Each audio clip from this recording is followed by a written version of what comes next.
कन्हैयालाल मिश्र प्रभाकर प्रभाकर जी का जन्म सन 1906 ईस्वी में देवबंद सहारनपुर के एक साधारण ब्राह्मण परिवार में हुआ था।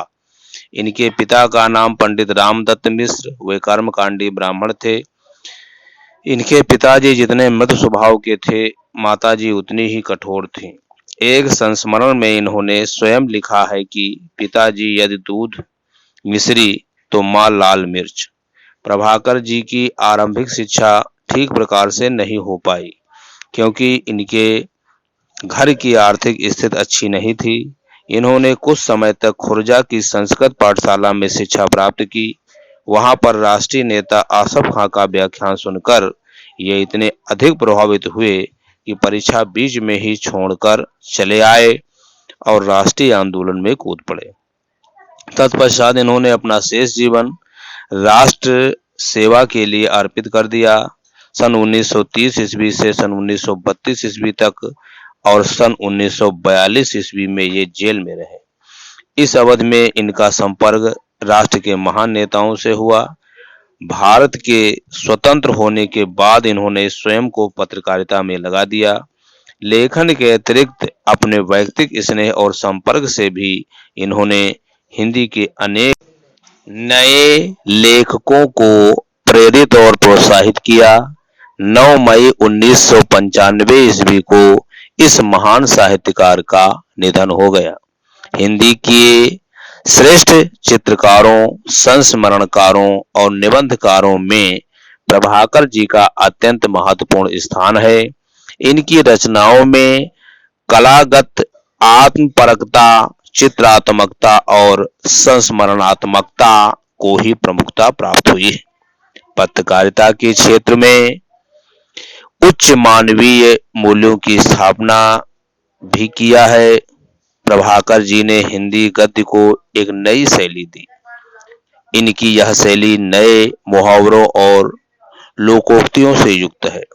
अपने फुटकर लेखों द्वारा इन्होंने मानवीय आदर्शों की स्थापना में महत्वपूर्ण योगदान दिया। इनका यही आदर्श पत्रकारिता के क्षेत्र में भी दिखाई देता है।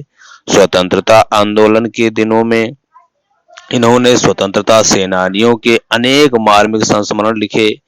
इन संस्मरणों में भारत के स्वाधीनता संग्राम का इतिहास स्पष्ट हुआ है और इनमें युगीय परिस्थितियों और समस्याओं का सजीव चित्रण भी हुआ है। इस प्रकार संस्मरण, रिपोर्टाज और पत्रकारिता के क्षेत्र में प्रभाकर जी की सेवाएं चिरस्मरणीय। प्रभाकर जी की मुख्य कृतियां हैं। रेखा चित्र में इन्होंने लिखा है, नई पीढ़ी के विचार, जिंदगी मुस्कुराई, माटी हो गई सोना और भूले बिसरे चेहरे। इसको याद करने की ट्रिक है कि विचार नई पीढ़ी के आए, माटी हो गई सोना, भूले बिसरे चेहरे आए, जिंदगी मुस्कुराना। लघु कथा में आकाश के तारे, धरती के फूल लिखा है। संस्मरण में दीप जले शंख बजे लिखा है। ललित निबंध में क्षण बोले कण मुस्काए, बाजे पायलिया के घुंघरू। संपादन में प्रभाकर जी ने नया जीवन और विकास नामक 2 समाचार पत्रों का संपादन किया। इन पत्रों में प्रभाकर जी ने सामाजिक, राजनीतिक और शैक्षिक समस्याओं पर आशावादी और निर्भीक विचारों को प्रस्तुत किया है। इसके अतिरिक्त अन्य विशेष रचनाएं में इनके महके आंगन चहके द्वार इनकी अत्यंत महत्वपूर्ण कृति है।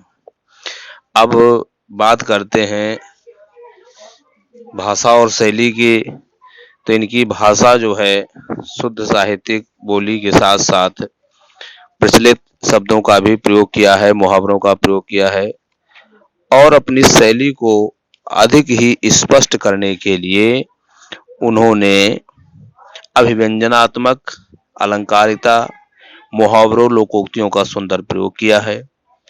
और हिंदी साहित्य में इनके स्थान की बात करें तो कन्हैयालाल मिश्र प्रभाकर मौलिक प्रतिभा संपन्न गद्यकार थे। इन्होंने हिंदी गद्य की अनेक नई विधाओं पर अपनी लेखनी चलाकर उसे समृद्ध किया। पत्रकारिता एवं रिपोर्टाज के क्षेत्र में इनका स्थान अद्वितीय है।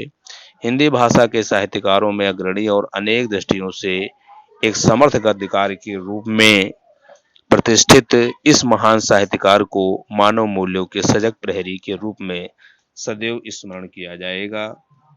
चैनल को सब्सक्राइब